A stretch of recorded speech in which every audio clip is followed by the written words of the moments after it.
He made me angry. He made me prepared. Whenever I got close to him, I'm ready for full contact. I'm ready for a battle, and he and I later developed into a great friendship. And he always warmed me up. One of the traditions I had in the game was the last moment before contact. Ray and I would be on the sidelines, and he would hit me twice on the shoulders, once in this ear hole and once in this ear hole, when I'm ready to play. And we had a little tradition we started after our second or third year that lasted as long as we were together. So he always got me ready to play and got me pumped up a little bit before the ball first snap. Ray was not a great linebacker the first year he was in Green Bay, or the second, but he learned, and he didn't pay attention to his keys well enough initially, but he learned his keys, and he had quickness. And Ray was a wonderful athlete. Ray was a sensational basketball player. He could throw the football about 90 yards. He was a baseball pitcher I think he played fullback in college a little bit, but he threw the ball at least 90 yards. Played golf with him one day in Oneida, a great golf course in Green Bay. Ray shot 67, 5 under. And so he was a sensational athlete. Yeah, he had to learn to control his emotions, certainly first of all, and then he used to guess.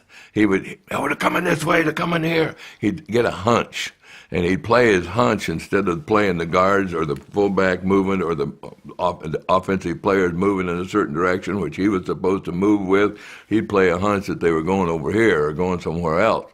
And he had good instincts, and I suspect he got through college because of his instincts, but they didn't work quite as well at the professional level. So he had to learn to, if the two guards moved this way, he had to go this way. So he had to follow those keys, and finally he decided that that's what he had to do. And he's bright. It wasn't that he was not bright, but he was just full of his own belief in himself that he could figure things out and he could do what he needed to do.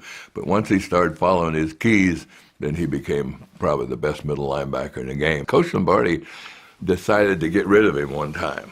We were out in Santa Monica, probably our second year or so, and Ray was sitting at a bar, and Coach would always ask us if we sat at a bar to sit at a table.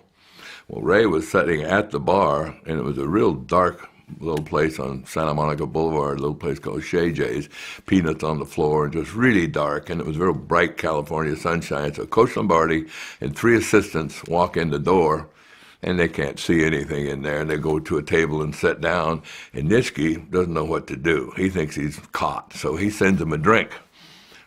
Who said a drink? Who is it? The guy at the bar. Who the hell is that? Is that Nitschke?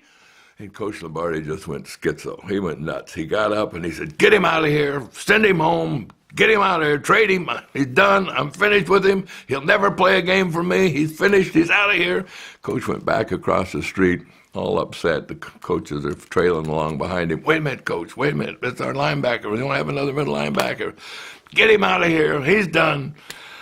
So get him a plane ride home. Get him a ticket. I never want to see him again. So Coach cools down after dinner, and we have our evening meeting, 7:30 meeting, 6 o'clock dinner, and by then he's realized that Nitschke is a great football player and that he has just signed his death warrant, right? Now he's got to get out of it. He's got to figure a way to keep Nitschke on the club.